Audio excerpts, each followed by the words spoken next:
Որտեղ Պլուտոնը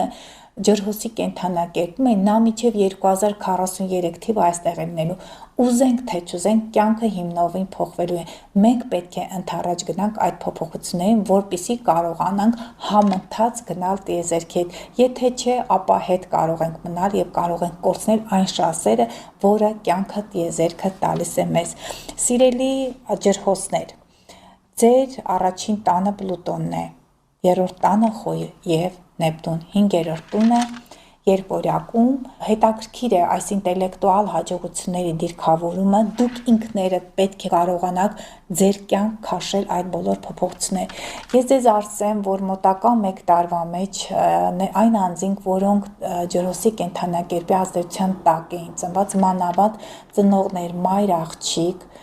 տղա եւ հայր, մանավանդ նրանց երեխաները, եթե կարիճի եւ Խոյի ազդեցության տակ են ծնված, շատ բարդ ճգնաժամային փուլերի միջով են անցել եւ անցնելու են։ Սիրելի ջրհոսներ, ցանկանաք թե չցանկանաք, փոխվելու է ձեր կյանքը, կարող եք փոխել ձեր արտաքին տեսքը, կարող եք փոխել ձեր անուն ազգանունը,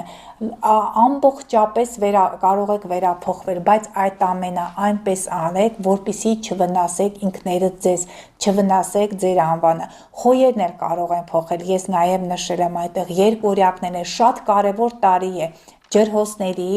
Խոյերի, երկորյակների համար, որտեղ այդ բոլոր կարևոր մոլորակները իրենք հենց այդ կենդանակերպերում են լինելու։ Սիրելի Խոյեր, հանեք ձեր վարդագույն ակնոցները, եղեք իրատես, եղեք կազմակերպած, որպեսզի կարողանաք առաջ գնալ ձեր գործերը, որպեսզի ունենան հաջողություններ։ Սիրելի երկորյակներ, ձեր դեպքում կրկին փոխվելու է ձեր կյանքը, դուք պետք է փոխվեք, ձեր մտավոր կարողությունները օգտագործեք ի նպաստ հանրությանը, գիտելիքներ կուտակեք, ձեռք բերեք եւ այդ ամենը օգտագործեք ի նպաստ ձեր զարգացմանը։ Իսկ սիրելի ջրհոսներ, գիտեմ, որ բարդ վիճակում եք, կորուստներ եք ունեցել, կյանքը առջևում է, պետք է կարողանաք այդ կորուստների հետ հարմարվել, որպեսզի փոխեք ձեր կյանքը։ Այդ ամենը ձեր կյանքում ակտիվ կլինի մինչև 2043 թիվը։ Սիրելի ջրհոսներ, պետք է կրթվեք, ակտիվ գործունեություն ծավալեք, այնտեղ Սատուրնը պետականաշինության մեջ, Նեպտունը հոգեբանություն,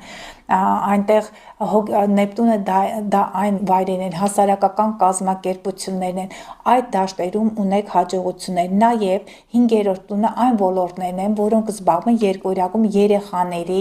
մտավոր կարողությունները զարգացնելու, երեխաներին կրթելու։ Ի վերջո հնարավոր է զույգ երեխաներ ունենաք, քանի որ ձեր 5-րդ տունը գտնվում է երկորյակի կենդանակերպում, երկորյակներ, եռյակներ, այդ ամենը